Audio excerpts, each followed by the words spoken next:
she sent somebody. Hey Sam, But he's getting back to his game now. He's like, no. He's Wow. he's training his skills as a boss, So he already knew what's up. That's still messed up, though, bro. Either way. Yeah, your wife wanted to. Yeah, but she's gone. You didn't get that massage chair. That's all. He had the money for it. Yeah, the $6,000 massage chair. Yeah. Not even. Oh God. Yo, that is wild. Wow, wild busy approaches. Yeah. Hey, Bizzy don't even know what just happened. Hey, look, Bizzy was undercover, man. He knew the whole thing. He was the plant. yeah, I sent her, bro. No bullshit. So, Yeah, but he didn't see that chair though. He didn't see that chair coming. Nah, he didn't. See? Facts. No idea there. Another crazy episode 7, but we can go ahead and begin this review. Man, this is pretty. I didn't anticipate it going this route at all. Like I didn't anticipate like Muse and Daredevil having a fight in broad daylight and it going down the way that it did. Let alone what they perpetuating that Vanessa did. But let's talk about Vanessa and Fisk for a second, because I think before we get to Muse and all that, like in y'all's perspective, let's keep it real clear. Do y'all think that Vanessa set Fisk up, or are some of y'all thinking that her and Fisk worked it out together to set Luca up? Yeah, I think that they had to have. I don't think with how much they have been showing in terms of all the therapy scenes and everything, how Vanessa's getting closer to him, and they seem like they're forming, I guess, they're a better relationship. I think this was a complete setup in the terms of that Fisk kind of manipulated this whole thing, because with Luca entering, and what's the guy who shot him's name? Buck. With him in kind of like the background, just perfectly waiting for that. Like it seemed like it was too planned out for it not to have been like a joint thing. Because if anything, this will just show all the other criminals how united they are. So, because if I recall correctly, while Fisk was gone for a while, she was the one who was running the show. Yeah. So, I mean, this way it's just kind of showing.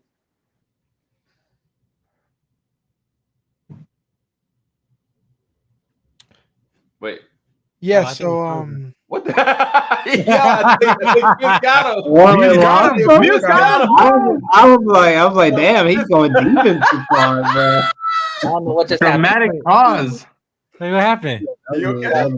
We thought Buck took you out. pregnant pause. Yo, I was like, I'm about to call you in a second. Good to know he's still around. Yeah. Okay. Did you guys get all that or no? Yeah, Not at all. We got the gist of it. We got the gist of it. Perfect. Do y'all feel the same way as Jorge? Some of y'all feel like this is Vanessa slipping up? No, I don't think she's easily played like that. I think, I don't think she'd flip that fast. I understand he's been gone for a while, but nah, I think this was a setup for sure. Yeah, she might have considered it, but I don't think she's. I choose to believe she's that smart of a character that's like, no, she's gonna play the long game if she does decide to stab him in the back, but not like this. Not to chump change like Luca. I don't think. Yeah, Mike, Drew, what do y'all think? She feel the got to go. same. She got to go. Wait, hold on, Mike. You think she set him up? Where's the trumpet music? She got to go. Wow. Nah. First off, if she set him up, she's an idiot who's about to get like ran over like a freight train, like in Looney Tunes. So yeah, I don't think so. It's probably just something they were both in on. Because if not, then she's an idiot and she's about to be like aflame immediately. It's weird because I'm torn. I mean, that's why I asked you guys y'all's opinion, because to me, I understand both sides of it. Like, it would make more sense that he's becoming more what she wanted him to be, and them having a conversation on the side to kind of like get everybody back in line, so to speak, and Luca being the first one taken off the list because he's not loyal. He's not loyal to her, and really not ultimately loyal to them as a family. But I do think there's this weird line that's being crossed that I don't know if they can. He said it himself the last episode, like he can't really forgive. That's not something he doesn't have that capacity, and she hasn't done anything necessarily yet for him to completely say I need to forgive you. I mean, sleep with somebody else is one thing, but if she really did try to have him taken out, I don't know how he would take that. But at the same time, back in the day, in like the first season, like he thought that was admirable. Like, oh wow, like you're on the same crazy, wavelength as me. But now it's very different. So I really don't know. It would be very interesting if she thought that she could make a play like that. But I don't know. I really don't know. And I love the unpredictability side of it.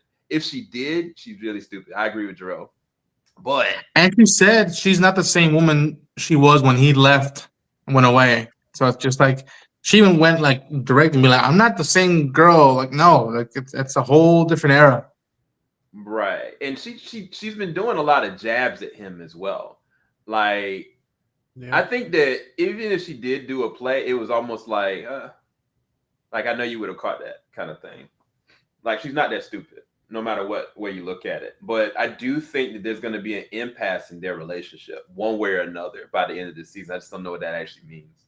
But yeah, as far as Matt being back as Daredevil, he's burning a lot of bridges. The relationships that he's reformed in the past year are breaking down. Whether that's his firm, whether that's his cop friend. Like even like the way his mannerisms, how he's talking, it's almost like somebody is back on a bender, so to speak. But how do you guys' perspective on his relationships with everybody around him outside of being Daredevil again? Man, I don't want to spoil stuff for Jorge, but let's just say that like this is like poetry. It rhymes. Let's just say that like this is not the first time the people around Matt have to struggle with that balance.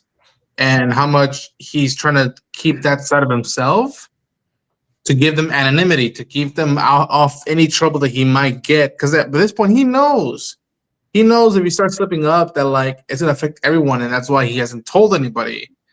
Is the way at least I perceived it. But I appreciate that the people around him, his partner, and the guy who's investigated for him, they have similar energy to what Foggy and Karen would do for him, but it's not the same. It's different. And I like that. Like she's just been like, listen, I trust you guys. You guys are friends. Like, give it back to me when and like, I'd be intrigued to see how she would take it. They're like, oh, by the way, the guy with the horns, that's Matt. That's why he got on the blue. I wonder how Helen, I think that's her name, his girlfriend, how she would take it. Heather? That's intriguing. Yeah. Yeah, I don't know.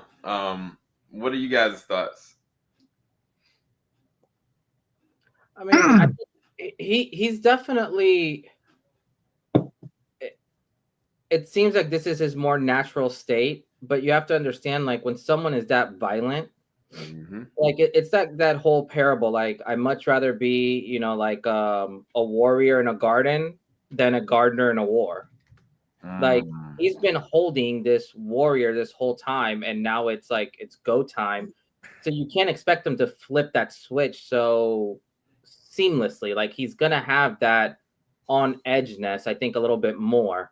And I don't know how the previous, like seasons have played out or how his character has dealt with that in the past, but I just see this as like a normal response to, I guess, who he's becoming or who he has to become or who he thinks he has to become, I should say. Yeah, I don't know. I agree with that. I think at the end of the day, he has to make a true balance call Because if he's choosing to be Daredevil again, there's going to be consequences to what he's going to do, no matter what. Like, even if it's that, okay, I'm going to tell you guys that are close to me, this is what it is, and let them choose to be in his life or not, or completely cut them off. Like, he can't have it both ways. We've seen where this is going to go. The road is going to take him, because now he's burning bridges with people that he needs in his corner. And there is no Foggy. There is no Karen. And at this point, like, New York is on flames. So I don't know. I was curious y'all's perspective on where this could go as far as his relationships with everyone around him. Jarrell, Mike, Bizzy, y'all have any thoughts? I mean, nah, I'm hoping he does a self-destruct. I mean, that's just the main thing. I mean, I feel like it's going to be a point where he might snap. I don't know. I'm just hoping, because so far the characters that have been in his life in like the previous show aren't really involved right now. Of course, like obviously Foggy, yeah. And then Karen, of course, isn't in the picture right now. So it's having less people to lean on. I feel like it's kind of an excuse for him right now, and I'm waiting for him to just kind of blow up. I don't know. He's not in the right headspace right now, but Yeah, I sort of feel the same. I feel like maybe like a big failure is coming. Like him as Daredevil, something. Maybe he receives like some kind of huge injury that he can't just like walk off. Something, because yeah, I guess like what you're saying, he's going through his own version of like Tobey Maguire's Spider-Man 2 problems, or like the Sandman and Uncut Gems, where his life is sort of just constantly falling apart. So yeah, I guess there will be some kind of I don't want to say a self-destruct because he's Daredevil. So I would imagine some huge failure is coming his way soon. Maybe something similar to in the Dark Knight when old girl died. What was it, Rachel? Right, Rachel. Maybe something like that. Dang. Some big failure is probably coming his way. dang, Yeah. Daggone, guys. it's fucking dark, bro. Mike, what's your thought? But actually, what he was trying to go with there, we're talking about the parallel of Dark Knight with Rachel, because that's what I was thinking. With that, with like, hey, I don't see her sticking long here forever, and obviously, if you're Matt's, girlfriend or partner, that is a rotation. And in this case, half of them, women he's been involved with, are dead now, allegedly. So, and I don't know. I think he's gonna need somebody to help him cope with that in a healthy way, i.e., Frank Castle, and to kind of have that friend companionship, just to kind of balance him out, and then I think that's when Karen comes back. This Karen comes back to be like, hey, I can't do this by myself now. Now the black woman at the firm, she might also be, hey, listen, just the people in the top elite of this firm knows who I am, and then that's it. So we can divide and conquer. But at the same time, I don't know. I think him exploding was last week episode. Yeah, That's what I think. yeah. I think I'd feel more at ease if he really truly was at peace becoming Daredevil again. I think it's more like he's justifying it out of necessity, which technically the city maybe needs, but his body language and the way that he's carrying himself says otherwise. There's going to be a cost to it, so I just don't know where that's going to be. Well, also, I just realized this. Also, if Bullseye gets out in the next 2 episodes, then that might be a moment of him going, guns blazing or anything. At least for Frank, but I mean, for Matt case is like, is he actually gonna do it? I totally forget. Like, yeah, Bullseye. I don't think this is the last we see him for this season. So, like, I think that can be closure for him for the Foggy arc in terms of him lamenting or anything like that. Fully. So, yeah. Yeah, I don't want to. Well, as you guys as viewers, I don't want you guys to get your hopes up. If Bullseye does not come up, like don't don't get your hopes up. I don't know that he's gonna come. He may come back next season, but that would be dope if they did. But let's get to it as far as the fight and Muse showing himself, showing and like what he did to Matt's girlfriend. What did you guys think about that? How they set it up? The tonal shift of it, the eeriness of it, even down to like the layer and them finding his layer and stuff like that. It was really creepy. And it feels like, I don't know why, it doesn't feel like it's completely over with yet. That's the other thing. But I'm gonna leave that there. What did you guys think about Muse and his fight with Daredevil? So I mean, we got to see a little taste of it in episode 6, right? So that leading into this, I mean, I feel like this was a lot more intense because it wasn't.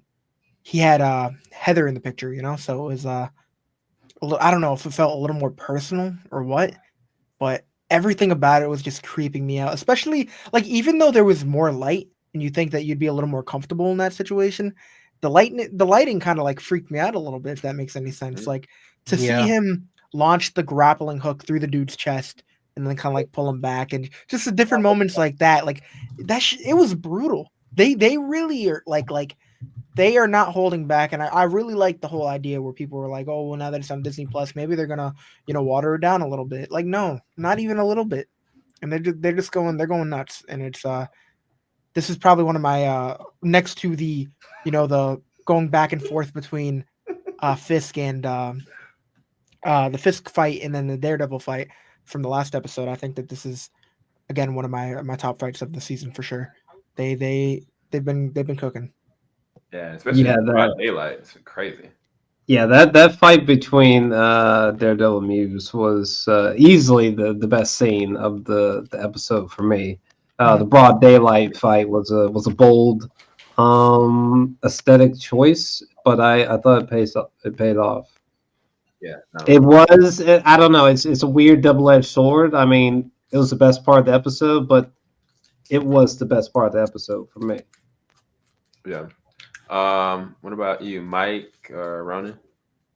I'll say that I love the choreography of that scene, and again, the fact that I know for a fact that they editing wise, they had like, nope, stop, we can't do this. We actually need to be true to this IP and everything. Even going to like dark moments and stuff, and like I keep going back to like that moment of him with the knife with her. I was very surprised that Disney showed that, and I'm like, they better put a disclaimer on this on Disney Plus, like before the episode. Yeah, this episode specifically. Yeah, I was not prepared for that. But at the same time, it's like in a realistic situation, like they go deeper of how terrifying this person is. And yes, we understand Marvel has an issue with their villains, one-offing, killing them and everything, but like, this is how you do villains that are menacing. Like, I'm going to remember Muse for a while. Even regardless cinematically, I'm going to remember Muse. So, and he's a relatively new character. And it was done well. This is also a thing of going against the cliche that, new character, you don't have this vast history. Like, no. When you do it right, it pays off. So, yeah. Yeah, Ronan? Yeah, to me, as a fan of, I'm not a fan of the character, but I was that arc in the comics when he first appeared. I was like, this is the effed up thing they've done in Marvel in a while. And the way the story concludes, it's in a very tragic way.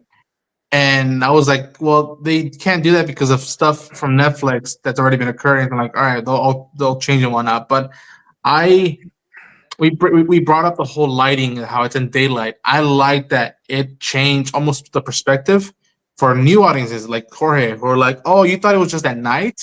I'm like, no. And even in this new era of Daredevil, even in daylight, anything could happen like this. And I like that aspect that, like, oh no, it's not just lock your doors at night. It's like, no, beware, because even in the middle of the day, at desperate hours, someone like Muse can come and strike. And I think before we started watching this, I had seen a little bit of video of like people, we're back to do Daredevil. And then they said they had hired the stunt coordinator from seasons 1 and 2, and I was like, oh, perfect, because the fighting is gonna stick to what they've done in the previous seasons and yet elevate it. And I appreciate that. I could tell what was happening in this fight. And sometimes in some of these shows, some of these like characters and movies and whatnot, sometimes you can't tell what the hell is going on in the fight in daylight or nighttime. And I appreciate that they just pull back the camera at points. Either they cut right where they need to be to showcase the situation of the move. And yeah, it's a fascinating thing that the first 2 fights that Matt does wearing the suit, it brings him back out of retirement officially, and it's with 2 people close connection to him. The niece of someone he fought for, but also put in danger, and someone who he's trying to connect and knows that is in danger if he starts even hinting at what his other half of the life is. So I thought it was pretty cool and whatnot. I appreciated it. Yeah, it was interesting because for a second there, I was like, are they really gonna kill Matt's girl? Like the day after he becomes Daredevil, she's dead. Like that would have been the boldest thing that they would have done in this show, and I would have been like, how is he supposed to recover from this? Like, how is he supposed to even think about this? Because all he did was try to do the right thing in his mind, but some kind of a way somebody, took a L, and technically she still did. But yeah, even in the hospital scene and him kind of like trying to consult her, she ended up being the person that killed Muse. And yeah, I don't know. I just feel like at some point he needs to figure out what his equilibrium is and make a choice. And I really feel like he either one owes it to them to know what's going on, or two, to kind of cut them away from this craziness, because it's not going to end well. And harping back to somebody saying like him going to San Francisco, or wait, did you say that Karen was going to come back? Who was it said it? Was it Mike? Mike said that Karen was going to come back. Yeah. There's no way that they just got him for that first episode. There's no effing way. Like, if that is the case, what a missed opportunity on Deborah. Well, no. So reason why I asked that question, you said she's in San Francisco. Who else is in San Francisco that Matt went and visited? I was gonna say, isn't Kamala in San Francisco, Miss Marvel? No, she's at Caltech. I think No, at Cal. Mm-mm. All right, see, this is before my time. Man's doing the math. Look at him. All I'm saying is that if I'm not mistaken, there's another person that Daredevil interacted with and another character. Well, there's 2. There's Shang-Chi and there's Ant-Man in San Francisco. That's what I'm saying, that there may be a reason why Karen's there. And that's why I said she may not show up in this show, but there may be a reason. So that, like what happened with her with, Frank, but I'm gonna leave that alone. Final thoughts and rating on this episode so we can move forward. Before we jump into the final thoughts, was this the first time that he's fought like in daytime? Like in stark daytime? Yeah, yes, for sure. At least to this capacity, 100%. Okay. I can't. With his suit, at least. Yes. Oh, for God's sakes! But in regards to the first 3 seasons, no. I think this is the first time it's ever been broad daylight, to my knowledge. You're landing at the end. Hey guys. No. Did he with the sex with She-Hulk? Don't. And did he end up messing up by saying her name? Like, yes, he mentioned that in the hospital. Mm-hmm. So I'm pretty sure she's gonna start, tying those things together. Or either being terrified that Daredevil was going to be tracking her down next. Yeah, touche. Yeah, but go ahead, Jorge. Final thoughts and rating on this episode. No, this episode was good. I actually think this was probably some of the cleanest fighting, and it could have been because it was during the daytime. And this was just brutal. So no, I think grading this one, I mean, this is still an A for me. Like, I'm very captivated. I'm trying to understand all the relationships that are happening and all the background that obviously I don't have for not watching the other version of Daredevil that was on Netflix. But I will say I still don't feel as lost as I thought I would. So I think this is something that I will say what the show is doing really well is you don't feel lost if you haven't watched the previous stuff still, which I'm extremely happy about.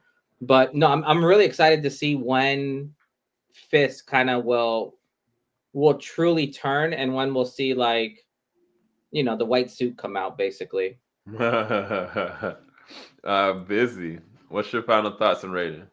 So another banger, man. They've haven't really missed with this season, man. And yeah, again, solid A minus.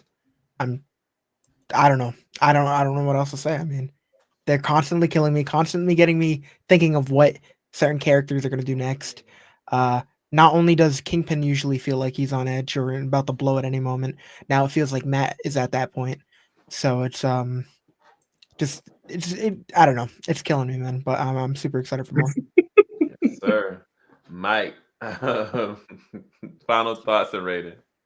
I guess final thoughts. Again, good episode, very intense episode. I mean, that's not saying much with this show because every episode's intense.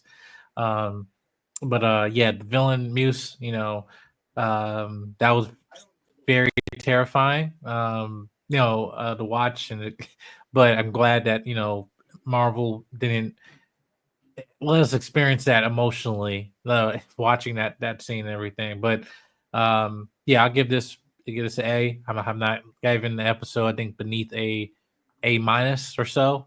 And yeah, and they're keeping the momentum, and I'm looking forward to these final 2 episodes. So we're good. Jarrell, final thoughts and rating. Oh yeah, final thoughts and rating. I would probably give it like probably like a 7 out of 10. I guess on a letter grade, maybe like a C plus. I thought that the daylight fight was extraordinary. But the rest of the episode I thought was relatively ordinary. It was good. It wasn't something that like I don't know, I went crazy about or something. But I mean, it was good. It was solid storytelling though, for sure. I just thought it had just like one exceptional moment as opposed to the episode being exceptional. Very not, but still good. And I don't know. I'm curious where this is building because we have 2 episodes left, right? Yeah. So, all right. There we go. Ronin, final thoughts and rating. Close it out. I dug the episode. I think it's an A minus for me.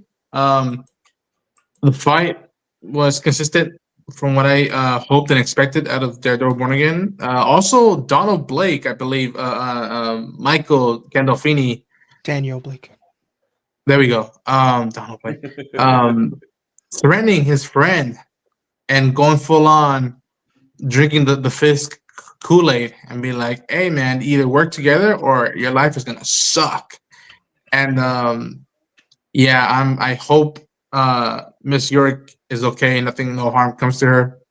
And I like that they're bringing back some of these people that have been subtly introduced in the show, like the police officer from the bank hostage situation is back, and I hope I see her interacting either with Matt or with Daredevil down the line because I think she might maybe be a new ally to him. So I dug it. Well, we're gonna see where it's gonna go. For me, I rate this at a or A minus. I actually really enjoyed this, but I think that I'm loving the character evolutions. I'm loving where there's thrills happening, whether it's like physically or emotionally with the characters. And so I'm just curious to see this family that Matt's built up. Will they stand the test of time for the end of this season? Because again, I think it all is going to be based on him making a true choice. But nonetheless, another good episode. We'll be back, you guys, with more reviews next week. Thank you guys so much for watching. Peace, people.